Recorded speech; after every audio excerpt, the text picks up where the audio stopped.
अब देखो हम मैथ में देखेंगे कि किस किस तरीके से क्वेश्चन आ सकते हैं। ठीक है, आधे एक घंटे में देखते हैं कि पूरी एक्सरसाइज होगा किस तरीके से समरी देखी जा सकती है कि किस तरीके से आप कोई भी क्वेश्चन आएगा मतलब आप किस तरीके से रिवीजन करो। तो जिससे मैं बता रहा हूँ उस तरीके से रिवीजन करोगे तो आपका जल्दी भी हो जाएगा। ठीक है, सबसे पहले तो आप हार्ड जो क्वेश्चन होते हैं ना उनको अलग से कर लो, उनको अलग रखो। मतलब आपको 3 लेवल बनाने चाहिए। ये तो सबसे इजी क्वेश्चन जिनको देखते ही आपके माइंड में सोल्यूशन हो जाए, उनका समझ में आएगा क्या? देखते ही आपके माइंड में सोल्यूशन हो जाए।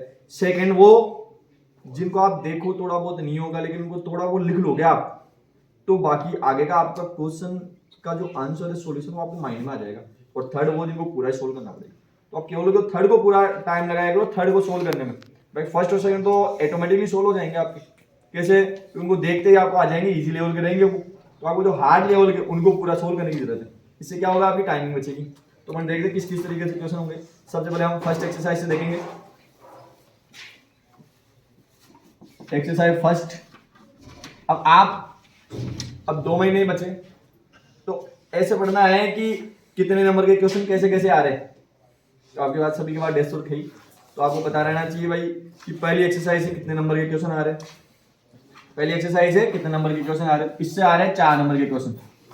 ठीक है, हाफ एली हो सकता है थोड़ा कम हो जाए, लेकिन अपने मेन एग्जाम को लेकर चलेंगे तो वहां पे कितने नंबर का आएगा, 4 नंबर का आएंगे। अब 4 नंबर में कैसे आएंगे देखो, डेस्क देना मेरे को एक बार। तो देखिए जैसे कि पहली एक्सरसाइज है जो क्वेश्चन आएंगे वो आपके आएंगे एक एक नंबर के। कितने कितने नंबर के आएंगे, एक एक नंबर के आएंगे। कितने कितने नंबर के आएंगे, एक क्वेश्चन 1 नंबर का, फिर दूसरा क्वेश्चन आएगा 1 नंबर का, एक क्वेश्चन आएगा 2 नंबर का। एक क्वेश्चन कितने नंबर का आएगा, 2 नंबर का। अब देखिए तो हमको उसी तरीके से क्वेश्चन लेके चलना है। देखिए इसमें पहला क्वेश्चन, इसमें 3 क्वेश्चन आएंगे। एक क्वेश्चन 1 नंबर का, फिर दूसरा क्वेश्चन आएगा वो भी 1 नंबर का, और एक जो तीसरा क्वेश्चन आएगा वो आएगा 2 नंबर का। ठीक है, अब कैसे कैसे आप क्वेश्चन आ सकते हैं, किस तरीके से आ सकते हैं वो देखिए। जो 1 नंबर का आएगा ना आपसे, तो वो क्या पूछ सकता है, आपसे पूछ सकता है HCF के बारे में या LCM के बारे में। समझ में आ गया क्या? HCF के बारे में पूछ सकता है, LCM के बारे में पूछ सकता है आपसे। इसमें भी सेम है, HCF पूछ सकता है और LCM पूछ सकता है। क्लियर है? और 2 नंबर वाले में कंफर्म है कि एक्सरसाइज 1.2 दी हुई है ना आपको, 1.2 दी हुई है, उसमें जो अपरिमेय सिद्ध करना है, अपरिमेय क्या करना है, अपरिमेय सिद्ध करना है, उसके बारे में क्वेश्चन आ सकते हैं। यानी इरेशनल जो प्रूव करना है आपको, इरेशनल जो प्रूव करना है वहां से क्वेश्चन आ जाएगा। क्लियर है? एक एक नंबर का तो आएगा आपके, मतलब 1.1 में से ज्यादा चांस है, 1.1 में से। ठीक है, ये दोनों क्वेश्चन आने के, और ये जो क्वेश्चन आएगा वो कहां से आएगा, 1.2 से आएगा। क्लियर है? अब एक एक नंबर का बहुत इजी आएगा, यानी कि हार्ड आएगा, आपके नॉर्मल आएगा। कैसे आ सकता है वो देखो। हो सकता है आपको एक फॉर्मूला बताया हुआ है, तो एक तो चांसेस है वही फॉर्मूला आपको पूछ ले, क्या कि जो नंबर रहते हैं, संख्या रहती है, उनका गुणनफल यानी मल्टीपल यानी प्रोडक्ट, और LCM इंटू HCF। तो एक तो इस क्वेश्चन पे बेस्ड यानी इस फॉर्मूले पे बेस्ड एक क्वेश्चन आ सकता है। ठीक है, वो 1 नंबर का इजीली बन जाएगा। कैसे? आपको 4 चीज दी हुई है, x इंटू वाई मतलब 2 संख्या। ठीक है, LCM और HCF ये भी 2 चीज होगी। तो इन चारों में से कोई भी 3 दे देगा आपको, इन चारों में से कोई भी 3 दे देगा और एक चीज पूछेगा, तो आराम से निकाल सकते हो आप। भाई कोई भी चीज पूछे, जैसे मान लो x पूछेगा आपसे, तो y का इसको मल्टीप्लाई करके क्या लगा देना है आपको, डिवाइड लगा देना है। क्या लगा देना है? अगर मान लो y पूछे तो x का डिवाइड लगा देना। समझ में आ गया क्या? अधिकतर x और y में से पूछेगा आपको। ठीक है, क्यों? क्योंकि अगर मान लो दोनों संख्या दे देगा तो आपको इस फॉर्मूले से निकालने की जरूरत नहीं है। आप डायरेक्ट क्या निकाल सकते हो, फैक्टर करके, गुणनफल करके इजीली आप क्या कर सकते हो, उसको निकाल सकते हो। अब देखिए हम एक एग्जांपल ले लेते हैं, जैसे कि मान लो आपके पास दे दिया, मान लो 15 दे दिया, x की वैल्यू दे दी 15, x की वैल्यू कितनी दे दी, 15 दे दी मान लो। ठीक है, और LCM दे दिया आपको 75, कितना दे दिया, 75 दे देता है आपको मान लो। ठीक है, और आपको HCF दे देता है, HCF दे देता है 5। HCF क्या दे देता है, 5। तो आपको निकालना है कि y की वैल्यू कितनी होगी। अब रटो मत, मतलब क्वेश्चन जरूरी नहीं हो इनके लिए, कुछ भी आ सकता है। हो सकता है इजी कैलकुलेशन आ जाए, हो सकता है हार्ड कैलकुलेशन आ जाए। अगर समझ लोगे तो हार्ड कैलकुलेशन को भी आसानी से कर लोगे, उसमें कोई प्रॉब्लम है नहीं।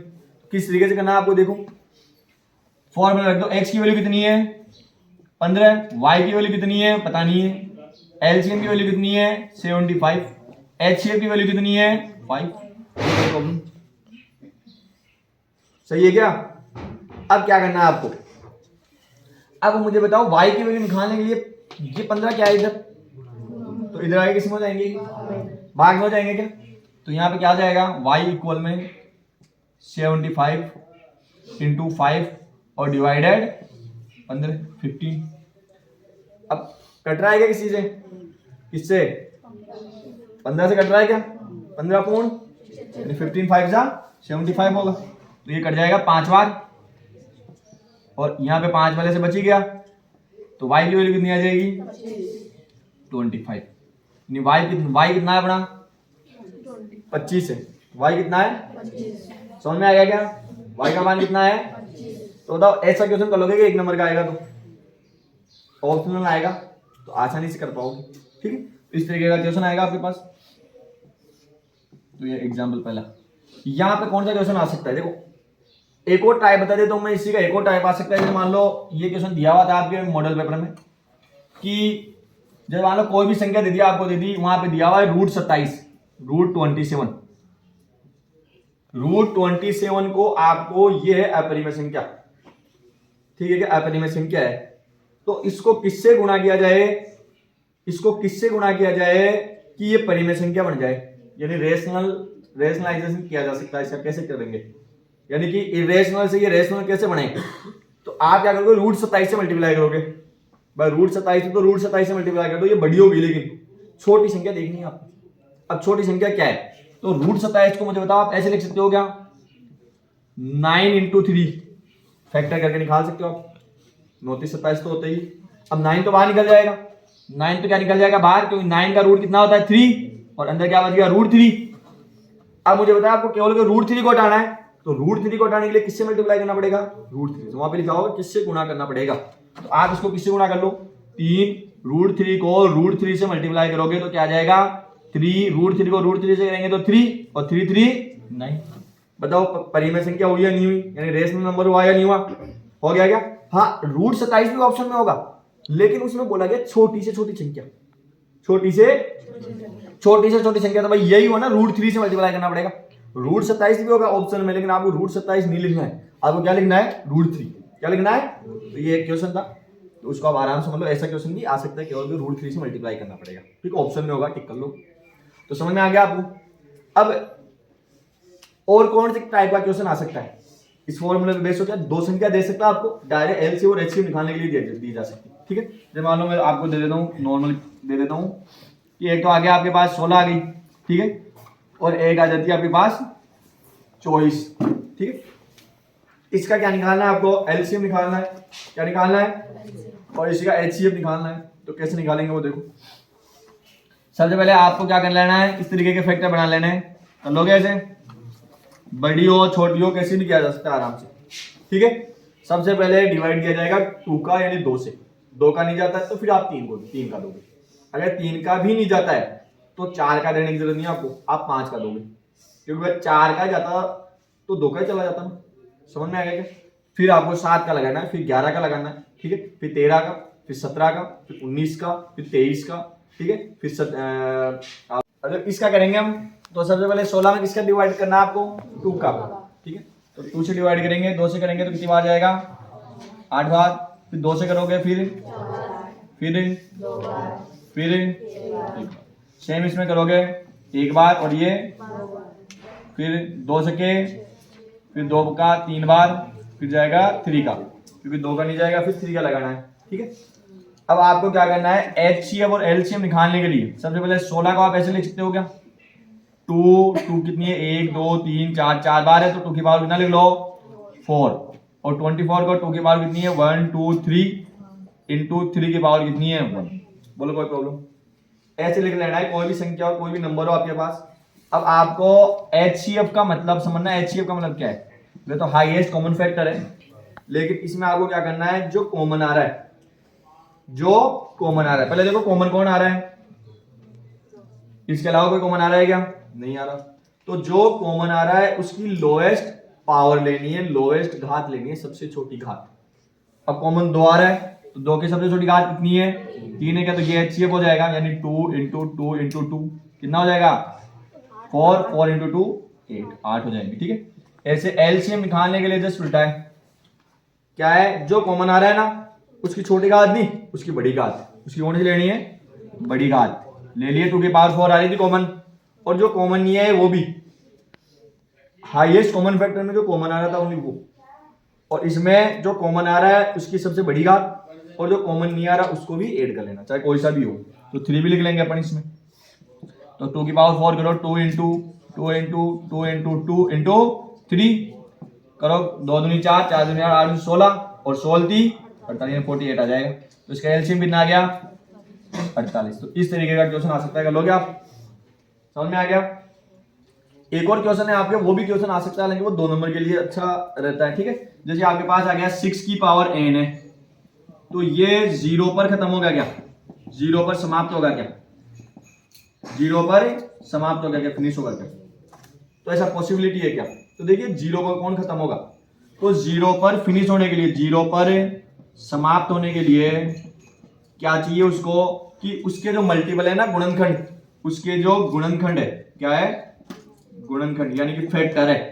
अगर फैक्टर में 2 और 5 आ जाए मल्टीपल के रूप में, तो वो 0 पे खत्म होगा, अदरवाइज 0 पे खत्म नहीं होगा। तो आप 6 के करके देखो, 6 के मल्टीपल में 2 इंटू 3 हो रहा है, क्या हो गया? तो बताओ ये 0 पे खत्म होगा या नहीं होगा? नहीं होगा। क्लियर है? चाहे आप करके भी देख सकते हो। तो लिख देना इसका मल्टीपल 2 इंटू 3 के फॉर्म में नहीं है, अतः ये क्या नहीं है? 0 पे खत्म नहीं होगा, मतलब इसकी पावर कभी भी 0 पे खत्म नहीं होगी। आप एग्जांपल करके भी देख सकते हो। 6 की पावर 0 रख लो, तो एक आएगा 6 की पावर 1 रख लो, तो 6 आएगा। 6 की पावर 2 रख लो तो कितना आएगा? 36 आएगा। 6 की पावर 3 करोगे तो कितना आ जाएगा? 216। तो बताओ खत्म हो रहा है ये?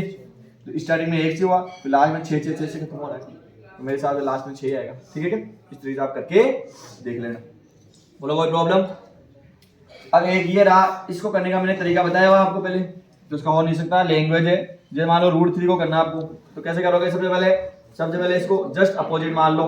अपरिमेय है तो क्या मान लो? माना परिमेय, पहले मानोगे परिमेय, फिर आप इसको पूर्णांक इंटीजर के बराबर करा दोगे a और b। तो इसको सबसे पहले किसके बराबर? जैसे मान लो 2 हो यहाँ पे, तो a और b के इक्वल कराना है। किसके इक्वल कराना है? a और b के। फिर a और b के इक्वल करवा के √3 को अलग लिख देना है। तो आप क्या करोगे? 2 को इधर लेके आओगे तो ऐसा हो जाएगा √3 a/2b हो जाएगा, है क्या? अब आपको फिर लिखना चाहिए a और b पूर्णांक थे, ठीक है, इंटीजर थे। अगर ये पूर्णांक है तो मतलब इनके सामने पूर्णांक है तो वो मतलब परिमेय होता है। ठीक है क्या? परिमेय होता है, मतलब रेशनल होता है। अगर ये परिमेय है तो ये भी परिमेय होना चाहिए। लेकिन आपने 9th में पढ़ा होगा, अगर रूट के अंदर, अगर वर्गमूल के चिन्ह के अंदर अभाज्य संख्या आ जाती है, प्राइम नंबर आ जाते हैं, जैसे 2 3 5 7 ये नंबर आ जाते हैं, तो वो संख्या कौन सी होती है? अपरिमेय होती। तो हम तो जानते हैं √3 तो अपरिमेय। अब √3 अपरिमेय मतलब हमने, लेकिन हमारा जो कथन आ रहा है इसके अकॉर्डिंग वो परिमेय बता रहा है, मतलब जस्ट उल्टा बता रहा है ना। तो हमको जस्ट इसका रिजल्ट का क्या मिला है? थोड़ा उल्टा मिला है, इसलिए। और ये क्यों मिला होगा? क्योंकि हमने शुरुआत में गलत माना है, यानी हमारे जो गलत मानने की वजह से हुआ होगा। हमने गलत क्या माना था? कि ये एक परिमेय। अब हमने गलत माना था तो हमारा माना हुआ गलत था, तो हमने तो परिमेय माना था, मतलब ये हुई क्या? अपरिमेय। तो जस्ट उल्टा सिद्ध हो जाएगा, ये अपरिमेय संख्या। क्लियर? लैंग्वेज के रूप में लिख दोगे आपको क्लियर हो जाएगा। तो ये पहली प्रश्नावली का शॉर्ट रिवीजन है, समझ में आ गया होगा। अब जैसे अपन इसका करेंगे, सेकंड का करेंगे। ठीक, अब देखिए एक्सरसाइज सेकंड का रिवीजन करेंगे अपन। इस कितने नंबर की है? सबसे पहले ये देखो 4 नंबर की है, ठीक है क्या? तो कैसे कैसे क्वेश्चन आ सकता है वो देखो। इसमें जो क्वेश्चन आएगा एक नंबर का, एक नंबर का, एक आएगा 2 नंबर का, ठीक है। जो एक नंबर के आएंगे वो ऑप्शनल आएंगे, एक नंबर के आएंगे वो कैसे आएंगे? ऑप्शनल में कैसे क्या पूछा जा सकता है वो देखिए। सबसे पहले तो आपसे पूछा जा सकता है कि जो द्विघाती समीकरण होता है, हालांकि चौथी एक्सरसाइज से भी बन सकता है क्वेश्चन। जो द्विघाती समीकरण होता है, यानी क्वाड्रेटिक इक्वेशन होती है, उसकी स्टैंडर्ड फॉर्म क्या होती है, व्यापक फॉर्म क्या होती है। देखिए हम सबसे पहले देखेंगे द्विघाती समीकरण, यानी कि क्वाड्रेटिक इक्वेशन, ठीक है, ये देखेंगे। तो इसका व्यापक रूप होता है ax² + bx + c। ये इसका क्या होता है? व्यापक रूप। तो आपसे एक नंबर के लिए यही पूछा जा सकता है, हालांकि ये चौथी एक्सरसाइज में भी सेम है, तो वहां से पूछा जा सकता है, सेम है वो ना। ये क्वेश्चन आ सकता है, तो दोनों को अपन साथ ले लेते हैं, ठीक है। अब देखिए ax square plus bx plus c। अब आपको इसमें कोई भी क्वेश्चन दे दिया, जैसे मान लो आपको दे देता है जैसे 2x square plus 3x plus 5, मान लो इस तरीके का क्वेश्चन आ गया आपके पास। अब आपको इसमें क्या क्वेश्चन पूछा जा सकता है, एक नंबर में डायरेक्ट पूछेगा शून्यांकों का गुणनफल कितना है। डायरेक्ट आपको क्या पूछ सकता है, आपको पूछ सकता है शून्यांकों का गुणनफल कितना है। गुणनफल यानी कि प्रोडक्ट ऑफ जीरोस, ये पूछ सकता है आपके। इसके अलावा इसमें पूछ सकता है शून्यांकों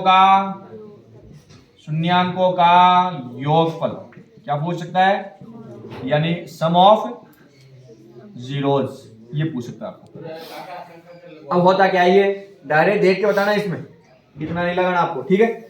हमेशा गुणनफल क्या होगा पता है आपको, क्या होगा, c बटा a, यानी c अपॉन a, और ये क्या होगा माइनस b अपॉन a।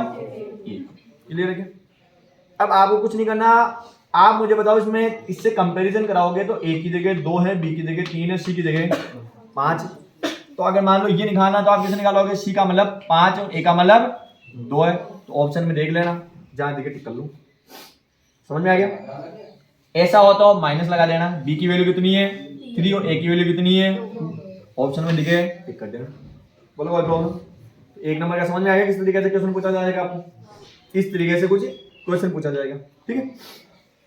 अगले चलते हम आगे। आपको क्या पूछ सकता है, आगे आपको पूछ सकता है कि इसी के गुणनफल निकालने के लिए दे सकता है वो, मतलब कोई भी क्वेश्चन दे देगा और उसके बोलेगा इसके शून्यांक ज्ञात कीजिए, इसके शून्यांक या गुणनफल ज्ञात कीजिए, तो वो कैसे निकालेंगे, ठीक है। अब देखो मान लो यही क्वेश्चन है आपके पास, यही आपके पास क्या है क्वेश्चन है, तो आपको क्या करना है, जैसे एक नंबर में आ सकता है, इसका ऑप्शन में दिए हुए होंगे आपको 2 शून्यांक दिए हुए होंगे अलग अलग, तो बताना है कौन से इसके जीरोज है, कौन से इसके जीरोज है।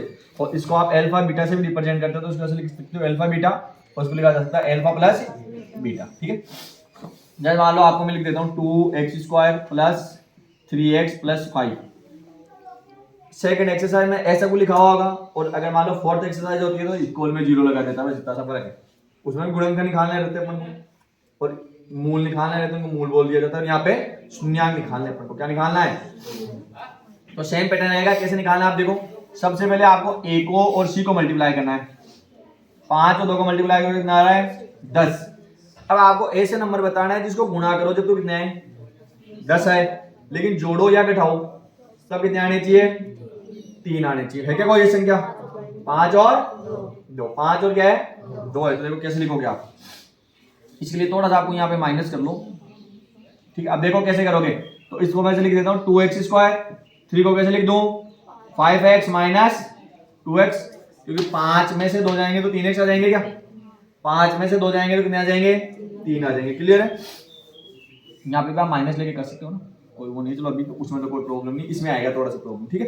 अब देखिए यहाँ पे किनारे लिख लेते हैं अपन -5 लिख लिया, बराबर में 0 कर लिया। अब दो का क्या कर लेंगे हम, पेयर बना लेंगे, यानी जोड़े बना लेंगे। अब देखिए इसमें क्या कॉमन आ रहा है, x कॉमन आ रहा है क्या, और कुछ कॉमन नहीं आया, बच गया क्या यहाँ पे 2, एक x बच गया, प्लस यहाँ कितना बच गया 5 बच गया, ठीक है। यहाँ माइनस कॉमन लेंगे और कुछ कॉमन नहीं आ रहा तो एक कॉमन आएगा। जब एक कॉमन आता है तो अंदर वाला एज इट ही रहता है, तो यहाँ पे 2x है 2x आ जाएगा, माइनस को कॉमन ले लिया तो यहाँ प्लस हो जाएगा, और 5 की जगह 5 आ जाएगा, इक्वल में 0। बोलो कोई प्रॉब्लम। तो यहाँ पे माइनस नहीं था ना, तो आपको यहाँ प्रॉब्लम आती है, क्योंकि यहाँ पे माइनस कॉमन नहीं आता, तो ये दोनों बराबर नहीं आते, तो उसका सही आंसर नहीं निकलता, ठीक है। अब देखिए इन दोनों को फिर कॉमन ले लेंगे, तो 2x प्लस 5 बाहर निकाल दिया, बच गया यहाँ पे x, और यहाँ क्या बच गया -1, इक्वल में क्या कर लेंगे 0 कर लेंगे, ठीक है। अब क्या करना है आपको, इसको इक्वल के 0 के इक्वल करवाना है आपको, और इसको भी किसके इक्वल कराना है 0 के। अब +5 है इधर आके -5 हो जाएगा, 2 मल्टीप्लाई में इधर आके भाग में हो जाएगा। क्लियर है। -1 इधर आके +1 हो जाएगा, और ये दोनों क्या आ जाएंगे आपके आंसर। ये एक नंबर का क्वेश्चन आ सकता है, ऑप्शन में से आपको चूज करना है। क्लियर है। अगर मान लो यही क्वेश्चन अगर 2 नंबर के लिए आता तो कैसा आता, तो क्वेश्चन बोलता आपको इसके शून्यांक निकालिए, यानी जीरोस फाइंड आउट करने हैं और सत्यता की जांच करनी है आपको। वेरीफाई करना है कि आपके जो आंसर निकले वो सही है या गलत है, तो वो यहीं से बता देता हूं मैं आपको इन्हीं में से। अगर ये 2 नंबर के लिए होता तो आपको कैसे पूछता क्वेश्चन, सत्यता की जांच करने के लिए देता। किसकी जांच करने के लिए देता, सत्यता की जांच करने के लिए। अब आप कैसे सत्यता की जांच करेंगे वो देखिए, अगर अल्फा प्लस बीटा, अभी मैंने लिखा था अल्फा प्लस बीटा अगर माइनस बी अपॉन ए के इक्वल आ जाएगा तो सही है। तो पहले ये चेक कर लेते हैं, फिर अगले में अल्फा इंटू बीटा सी अपॉन ए के इक्वल आ जाता है तो भी हमारा सही है। तो दोनों से देख लेते हैं। अब देखिए क्या करेंगे, इनको जोड़ो।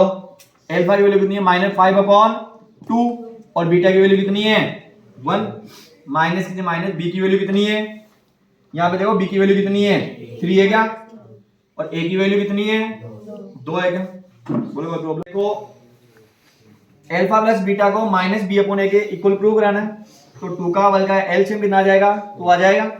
2 में 2 से डिवाइड एक बार, 1 को 5 से मल्टीप्लाई करोगे कितना आ जाएगा 5, प्लस कीजिए प्लस, 2 में 1 से डिवाइड 2 बार, 2 को 1 से गुणा करोगे तो 2, इधर एज इट इज है ही।